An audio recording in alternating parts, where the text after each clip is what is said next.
Welcome to the broadcast, everybody. I'd like to start off with some advice that I received regarding pronunciation on the last broadcast, and I'm very grateful for it because I like to know what's what and try and get things right as much as I can. And this was with regards to the word, as I'd pronounced it, Merioneth, Earl of Merioneth, which would have been the title that Prince Charles would have been known as, Earl of Merioneth, had it not been for letters patent issued in 1948.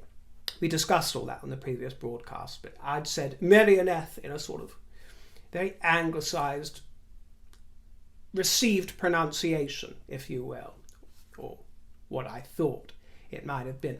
Well, it appears that I was wrong.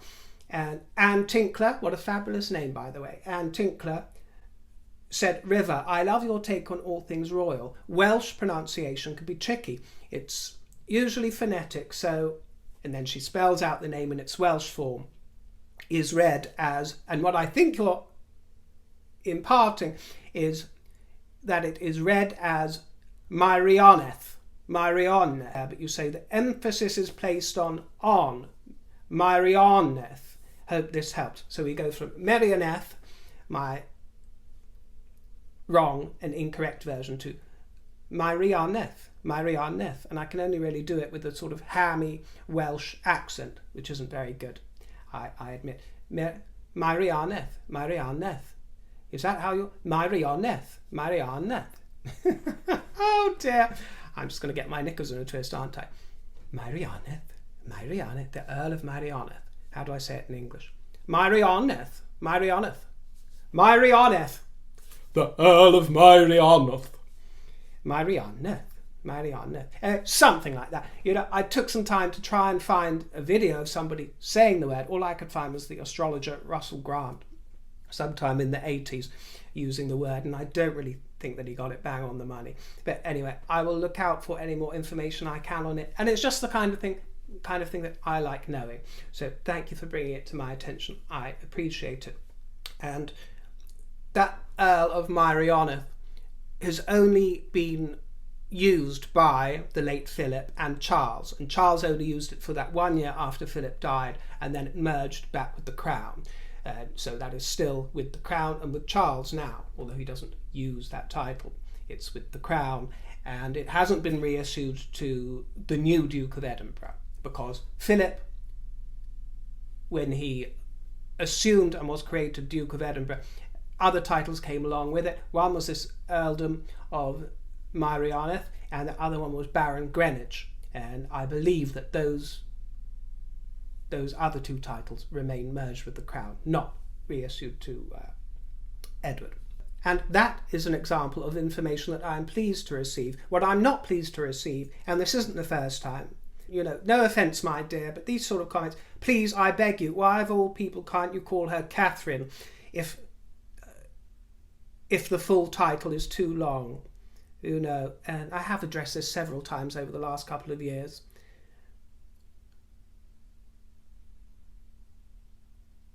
You know, people complaining that occasionally I will call Catherine Kate instead of Catherine or the Princess of Wales. I mean, you know, get a life. If they wanted her to be known as Catherine and only Catherine, they should have introduced her as Catherine from the get-go. It's no good changing the branding as she journeys her way to queendom. Yes, people are picking up on it more and more. The press are getting used to it here and there. But if they wanted her to be Catherine, she should have been Catherine from the get-go. She was introduced as Kate. William uses the word Kate in their engagement interview. She's introduced to people as Kate all the time. Her family use the name Kate. Her beloved ones, her friends. She's introduced to people as Kate. I was introduced to her as Kate. So if I want to call her Kate, I will. If I want to call her Sugar Tits, I will. If I want to call her Nigel, I will, my dear. You know, I am not a dictionary. I am not some royal resource for information. You know, people very kindly tell me that you learn stuff from me, but I have no desire to be a history teacher or to be a mine of perfect information and exact titles all the time and all this, that and the third, my dear. No, I mean, you know, I'm just a gossip on a very small, tiny little corner of the internet. So, you know, and I'm not a royal bugler, you know, I'm not the Duchess and the Duke of Sussex's royal bugler to come out with a great fanfare and give the full title every time, my dear. Regular viewers will know that I pay quite enough respect to the Princess of Wales as much as I possibly can, and I call her Catherine a lot of the time, but I make no apologies for calling her Kate.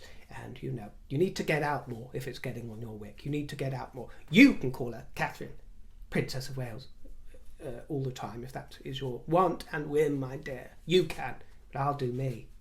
Is that clear? Get it? Got it? Good. It seems that all 3 of the Wales children are expected now to take part in the coronation procession from Westminster Abbey to Buckingham Palace, and at the time of the coronation, George will be 9, Lottie will be 8, and Louis, King of the Swingers, will be 5.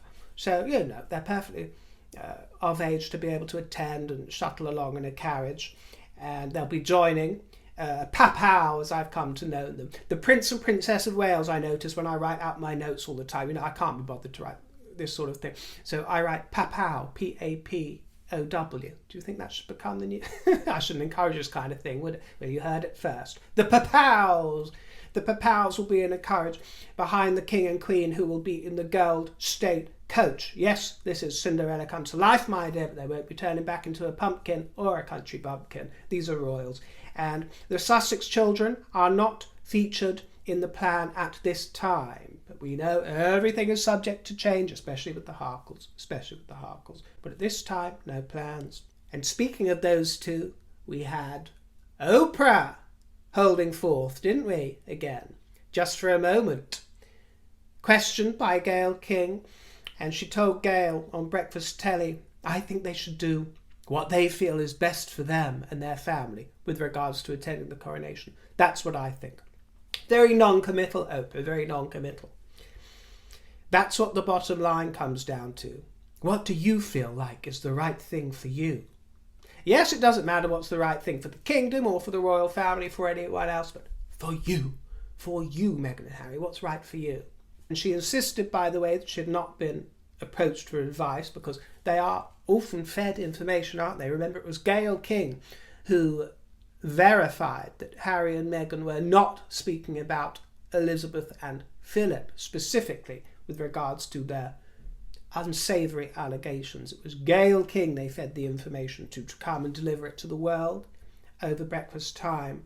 And actually, a Sussex survivor, one of those who survived the alleged mistreatment, alleged for legal reasons, the alleged mistreatment, one of these survivors that got through her time with the Harkles, one of those told a journalist, a Daily Mail journalist that you all know, that Meghan had some sort of obsession with breakfast television and the information that could be imparted on there. And she was said to have a special interest in 3 of those anchors in particular, Savannah Guthrie, Robin Roberts, and you guessed it, Gayle King. She wanted announcements to be timed for New York. She had more interest in them being timed for New York hours of play, for those breakfast shows beginning at 7 a.m. The Survivor says that all of their advisors were told to offer special briefings to these additions, to these anchors. The Prince and Princess of Wales were like sunshine on a rainy day for St. Patrick's Day at the parade. Wasn't it absolutely divine in Aldershot? Catherine was attending for the first time in her capacity as Colonel of the Irish Guards after her training day we saw last week, where she was in her camo kit. Yes, and William, of course, is the outgoing Colonel, Catherine, the incoming Colonel, and the speeches they gave, if you've seen them online, were actually very moving, very personal, and they spoke with passion and fervour about their pride in the position and of the Irish Guards themselves, and Catherine made it very clear that she took her new role extremely seriously. But let's face it, as nice as the words were, it was difficult to focus on them because she looked so ravishing. Who cares what she was saying, my dear? I mean, it could be word salad for all you care. You know, she's a feast for the eyes. She was a queenly, serene goddess in this Catherine Walker number, topped with a jaunty hat by Jane Taylor. There was a gold shamrock brooch by Cartier and a sprig of shamrock to the breast. She wore emerald earrings, and William was regal too, in military dress. Both of them presented traditional sprigs of shamrock to officers and guardsmen, who then issued it among their ranks and then presented it to that most gorgeous and handsome Irish wolfhound, Seamus, the regimental mascot. Isn't he an absolute tonic? I just love Seamus. You know, I think that they should manufacture some toy Seamuses. I'm not sure if they're already existing. Wouldn't that be wonderful for the royal website? Some toy Seamuses, because he's just wonderful, isn't he? Lovely. The elegant couple were happy and smiling. They were in clover. In clover. The four-leaved variety, one hopes. Loving gazes shared between the two. Loving, loving gazes. And, you know, she startles me. She startles me. The beauty, the grace, looking better than ever. Every time. It just absolutely wows me. She's so photogenic as well. You know, almost makes one sick, doesn't it? You know. I mean, somebody said to me in the comments the other day, yes, she is all those things, and that's why I hate her. And I almost couldn't blame you. But this is the thing. This is the trick with Catherine. She has all these elements that a lot of women would take a little bit of umbrage with due to the green-eyed monster. But Catherine has that universal appeal that appeals not just to the fellas, but to ladies too. Yes, she's the apple of so many of our eyes. And I do believe, and I do agree with those that say that she is the not-so-secret weapon of the royal family. And I do think that a feminine touch softens the gaze. It's one reason I said before that I think the Queen, being a woman, I think that actually helped deflect from a lot of criticism towards the monarchy in later decades in a way that men cannot. That doesn't mean that men can't be held in the same affection, but it is a different quality of affection. And one of my fears was always that we've got three male leaders coming up as heads of state. And we had a female head of state for a very long time, and she wasn't our first. Unlike many other civilizations and countries, you know, we're way ahead of the curve there. But we've got three men coming up, which, you know, it's a little bit boring. I would have preferred Lottie to come first. No disparagement to George, but it's the clothes, it's the outfits, the regalia. How many times can you get excited about a black velvet suit? You know what I mean, my dear? So you need that bit of arm candy. Thank gold for Catherine. Sorry, but thank gold for Catherine, because she is impeccable. We know she'll never get it wrong. We know that she's fabulous for William and bolsters him and bolsters the nation. She is the pride of our nation. And while we're going through these choppy, turbulent times involving Charles and Camilla, who I adore, but, you know, many people, including some of you, don't. You know, it is precarious. It is very precarious. Things could come crashing down in a moment. And I do not deny that. You know, nothing lasts forever. Even if the monarchy lasts another week or another 1,000 years, nothing lasts forever. No regime, no course of democracy or communism, whatever it is, nothing like the day will come when the monarchy ends, and it could be sooner rather than later, who knows. But with William and Catherine especially, one feels that a very safe pair of hands is on the way. And it's reassuring, you know, it is reassuring to know. At Cheltenham, there was another appearance by Queen Camilla and another whimsical brooch. She was wrapped up all cosy in beige tones, and her fur trim, which suits her so well, smart black gloves, and this diamond horse and jockey brooch, which used to belong to Queen Elizabeth II, and it was actually a 90th birthday gift for the Queen that was commissioned by the Racing Post newspaper, and it's made by Alabaster and Wilson, and it involves 3 shades of gold, this particular brooch. White gold for the horse, gold for the jockey, and red gold for the reins and the bridle. So a lovely unique piece there. And she was attending in her capacity as honorary member of the Jockey Club, and she presented trophies, there was lots of kisses, and she added an air of regal excitement in the winner's enclosure. She also spent time making nice with the horses themselves in the paddock, and she wore pearl earrings, clutching a see-through brolly. There was quite a lot of kissy, quite a lot of public displays of affection, laying it on thick when it came to Mrs. Michael Tindall, our lovely Zara, Tipsy Tindalls. You know, I just mention this because, you know, what sort of sourpuss would besmirch all the kissy stuff? Well, I would. I don't find it especially royal, but, you know, they're not working royals. They can do as they do, but, you know, just as I criticise Meghan and Harry for laying it on thick, actually, I would disparage anybody for laying on thick in public. Some people, they smile, they love it, they adore it. I mean, I don't mind seeing it, I've got to say. And very old elderly couples, when you see them sitting on a park bench feeding the ducks and, holding hands and being all very lovey-dovey, there can be the odd moment. But in anybody else, I just do find it vulgar. And that's me. It's not something I care to see. But they did atone for their sins by dressing immaculately. I've got to say, they looked wonderful. Zara especially, beautiful.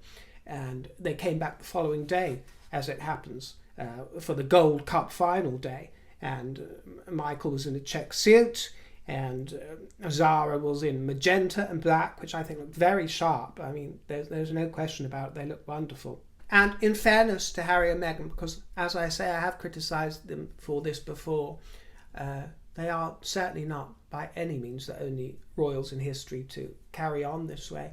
I was watching some footage of Princess Michael the other day, who I'd been complimenting in a previous broadcast, and at her engagement announcement, I mean, she all over Prince Michael she was, and whispering little sweet nothings in his ear and everything. It's all very well and good in the bedroom, or when you're slightly removed from the public gaze, but we really need these puckerings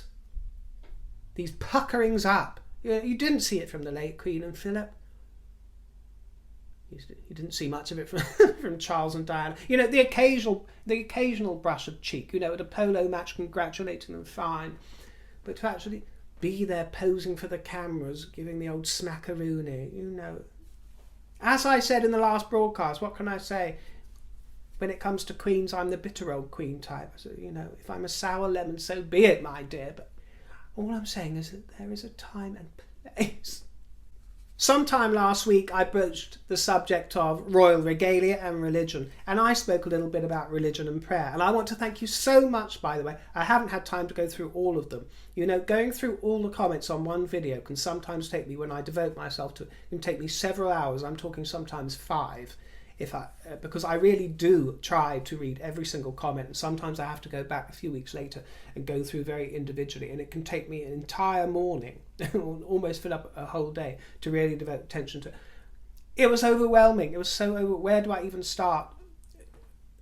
The responses I got was totally unexpected, and it brought a sort of profound meaning to what can be a very sort of superficial looking platform, can't it, and channel. I try to keep things light and bubbly and frothy and very fun, but here and there I will go a little bit deeper or broach subjects which are a little bit more intimate in nature.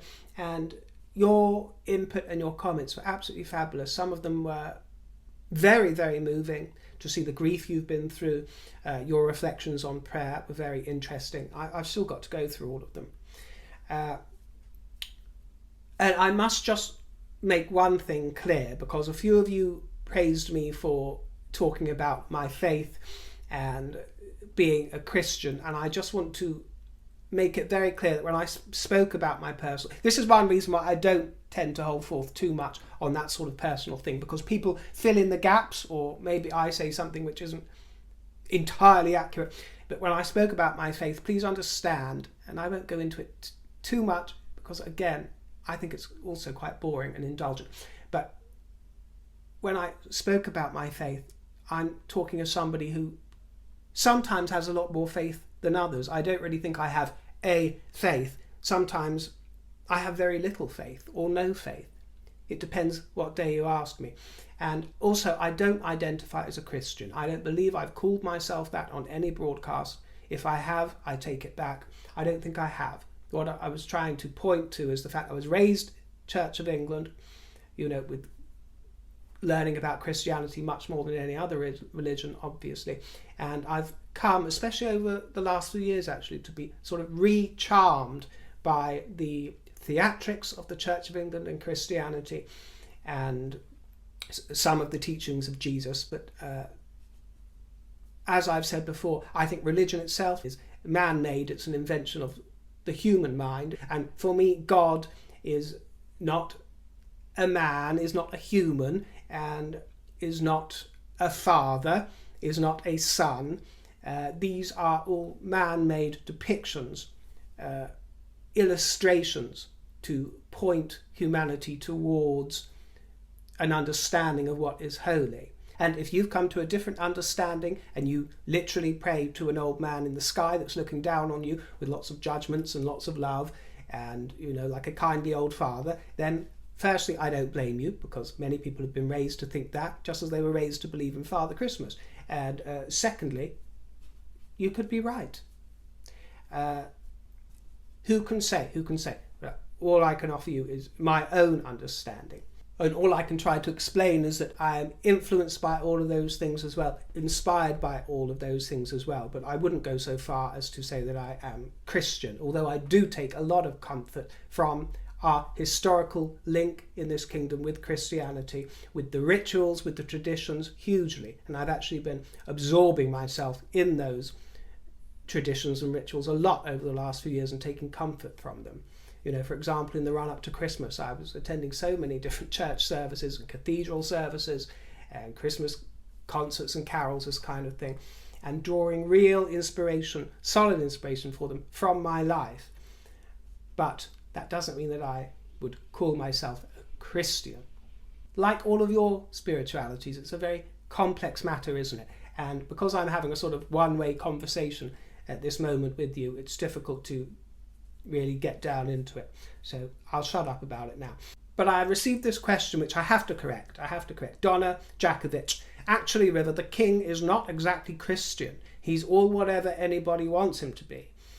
He wants to back all religions so that nobody will know where he stands, or England for that matter. And no, I have to reject that, my dear. With respect and kindly, you are very much mistaken when you say that the king is not exactly Christian. He is exactly Christian. And just as a reminder, in case that it gets forgotten as well, and poor old Christianity gets besmirched, the entire coronation is an Anglican Christian service. It is a Christian event, what you are about to witness. It doesn't matter who the king now represents within his kingdom. It doesn't matter that he supports everybody's right to enjoy all faiths or none, which is, as it should be in a modern constitutional monarchy. But the king, he's said to gravitate to lots of other teachings. He's very well educated on all of them. We see him meeting with those communities. He's said to draw spirituality from some Islamic teachings, from the Greek Orthodox Church, which involved his father's side, but as no more than an observer, really. On September the 16th last year, he said that he believes he has a personal duty to protect the country's diversity, which he sees as enjoined by my own faith. He said, I am a committed Anglican Christian, and at my coronation I will take an oath relating to the settlement of the Church of England. So we need to not just write that off and write off this coronation as some sort of non-denominational celebration, some sort of party. It is an Anglican Christian coronation at which everybody is welcome. Remember, he represents the entire Commonwealth as well, so he understands that responsibility. And as we saw at the Commonwealth Day congregation last week at Westminster Abbey, when I spoke about that to you the other day, I hadn't actually watched the entire thing all the way through, but I did watch highlights of it on YouTube. So fabulous, so rich in variety. I'm not going to use that hideous word, diversity. It's sick to the back teeth of it. Not especially keen on diversity, but variety, the rich variety. So wonderful. And I have to say, the black performers there stole the show, in my opinion. There were some wonderful moments. Did you see the dancing girls and the wonderful lady on the saxophone playing and getting them all partying in their seats? It was wonderful. And it didn't jar at all with the atmosphere of Westminster Abbey. It played out beautifully. And this isn't a new thing, by the way, either, because I went back and watched one from before all the besmirchments of the monarchy. It was at 2018 or 19, the one where Meghan was pregnant. They had all the same goings on there as well. So it's not as if the monarchy have just rushed to try and show their woke credentials. No, they've been doing it for years and inviting people of all colours and all stripes, gorgeous people, to come and do their bit. So they understand, the king understands who he represents, is so happy to represent them, but as king, he reigns as an Anglican Christian. Edward Edinburgh has been out and about meeting young people in Derby and Nottingham who are making a difference to their communities, workplaces and futures through the Duke of Edinburgh Award. This was actually to mark the announcement of his new role as patron of those awards and also of the Duke of Edinburgh's International Award. He spoke with young volunteers at Stonebridge City Farm and Balfour Beatty's National Hub, and we also saw him at Portland College, which is a specialist education and therapy college. Had a very lovely time there on a 2-day visit, and some photographs were shared of the Duchess of Edinburgh on National Women's Day, meeting with the Military Wives Choir in Sandhurst.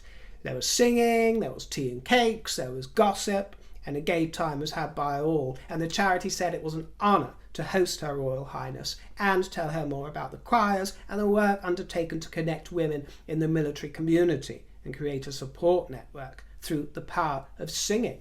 The king was given a traditional Sudanese welcome when he attended a special event that was brought together by the Holocaust Memorial Day Trust and their sister charity Waging Peace. Yeah, he got a traditional Sudanese welcome, which was very nice, and it marked the 20th anniversary of the start of Sudan's genocide in Darfur. And one of the survivors, Amana Aden, introduced the king to members of her community, some of whom had brought personal artefacts that represented their life in Sudan and their new beginnings here in the kingdom.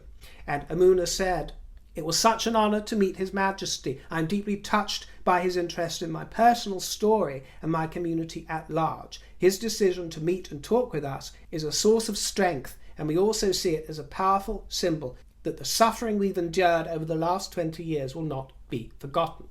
Thanks for popping in. I look forward to seeing you in the next broadcast, and I hope you enjoy the rest of the weekend.